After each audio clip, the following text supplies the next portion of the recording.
More than 100 are dead after a powerful magnitude 7.1 quake rattles central Mexico. Flathead students return to class after cyber terror keeps them out for 3 days. And a program that helps children with disabilities in Montana could be cut because of problems with the state budget. Powered by the Montana Television Network.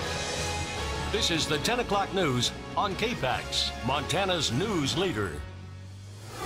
Good evening, I'm Jill Valley. And I'm Dennis Bragg. The death toll continues to climb in central Mexico. Latest, 140 people are dead after a massive 7.1 magnitude quake shook the region, and that number is continuing to rise. The powerful quake caused serious damage to buildings. It also knocked out power. CBS reporter Danielle Nottingham has the latest. The powerful earthquake reduced buildings like this one in Mexico City to their foundations, sending plumes of dust high into the air. Sirens blared across the city as the magnitude 7.1 quake hit. This video shows residents huddled together in a hallway, waiting for the shaking to stop.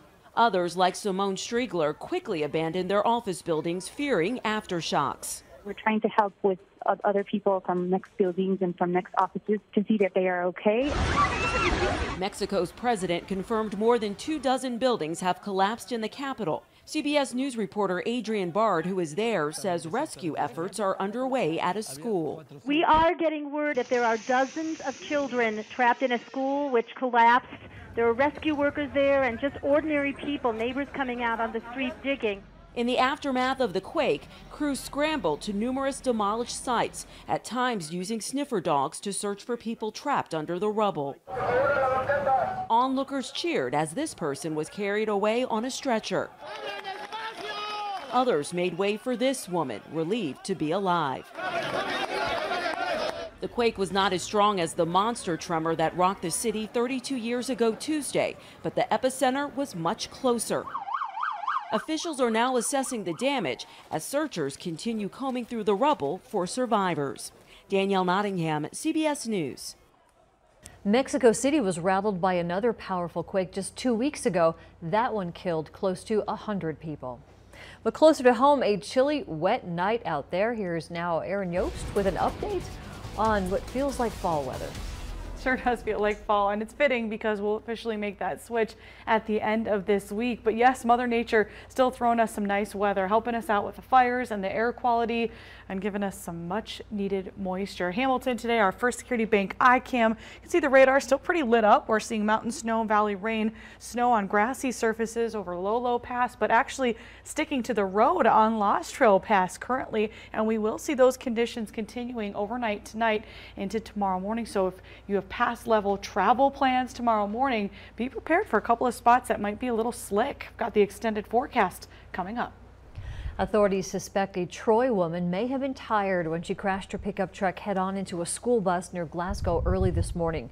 The Valley County Sheriff's Office says 31-year-old Julie Steiger from Troy and 73-year-old Jim Belcher from Fort Beck were killed on impact during the collision. This crash happened around 6:40 this morning on Highway 2. The Montana Highway Patrol says Steiger was driving east when she crossed the center line and hit the westbound bus head-on. The speed limit on this two-lane highway is 70 miles per hour. Troopers are not sure how fast the truck or the bus were going. At least 4 children went to the hospital, but they'll be okay. The trooper says it's unclear why Steiger crossed the center line, but a preliminary investigation shows she'd been driving all morning from northwest Montana, a trip of more than 500 miles. She was not wearing a seatbelt. One person died, another was taken to the hospital after a Monday night crash in Missoula. Missoula police spokesman Travis Welch says this one vehicle crash happened at 11 o'clock last night at the intersection of Johnson and 13th Streets near Franklin School.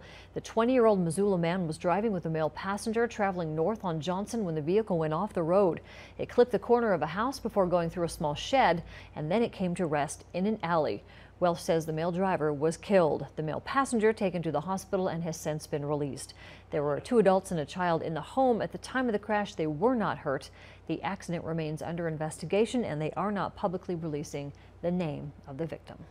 It was back to the books in the Flathead today after a cyber attack forces a 3-day closure of schools for safety reasons. MTN's Jack Ginsburg was at Columbia Falls High School and has the story. Tuesday morning, students and faculty were welcomed back to Columbia Falls High School, among many other schools across the Flathead Valley. Parker Green, a student here at Columbia Falls High, says there's been lots of talk in the hallways already since coming back, Some students are still on edge, while others feel completely safe. Being back, it's just kind of normal for me. Some other kids, they're kind of nervous, but I don't think we have anything to be worried about. Other students questioned why the threats came from overseas to Columbia Falls. Why did they pick Columbia Falls? Yeah. Why did they pick small town Montana? Yeah. I don't know. I'm not too worried about it. I don't think they're going to do anything.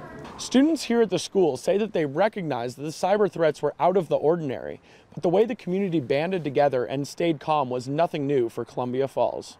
The community, we've all been together, everyone's supporting each other. We always come together, and any times, like with kids having cancer, we all come together. So this is just another thing where the community, we show how strong we are, we come together. In Columbia Falls, Jack Ginsburg, MTN News. Things are also back to normal for a Dillon High School after a scare yesterday. 2 Beaverhead High School students have been arrested. They're accused of bringing handguns to school. Beaverhead High School in Dillon was evacuated and students were sent home for the day yesterday after a student reported that 2 other students had brought guns to school. The middle school and the elementary schools were put in lockdown. A search by police found 2 backpacks carrying revolvers. The 2 students were arrested. They will be charged with felony criminal endangerment, but police say students were safe to return to class today. The school did exactly what they were supposed to do. Law enforcement did what they were supposed to. Students did what they were supposed to, and nobody's hurt. And I think that we can come away from it as, maybe a positive thing. The students accused of bringing the guns will be charged as minors and therefore not identified. The Missoula City Council once again talking about the budget after a few clerical errors were discovered, causing a $25 million discrepancy. But city officials insist no additional money will be moved around.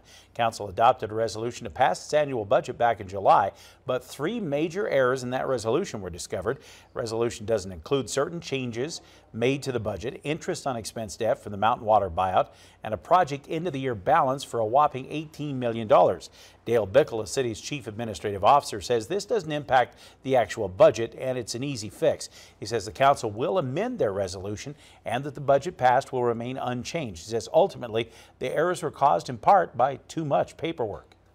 Frankly, there isn't a reason we need a preliminary resolution at all. We should just do one at the end. These clerical errors can crop up. We always endeavor to do better.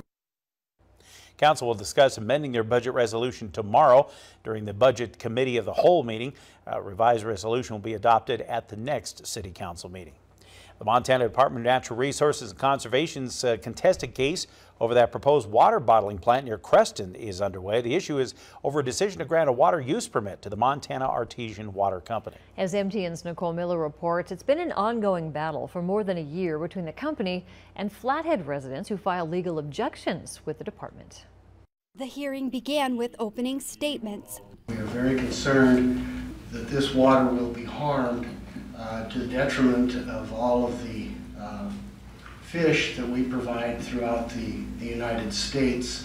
There's a number of criteria that are required for permits such as this one to be issued. That includes that water is physically available, that water is legally available, and that no other users will be adversely affected by the proposed new diversion of water. I anticipate we're going to have a couple of days of expert testimony to decide whether the application was complete, whether there are impacts that were not identified through this process.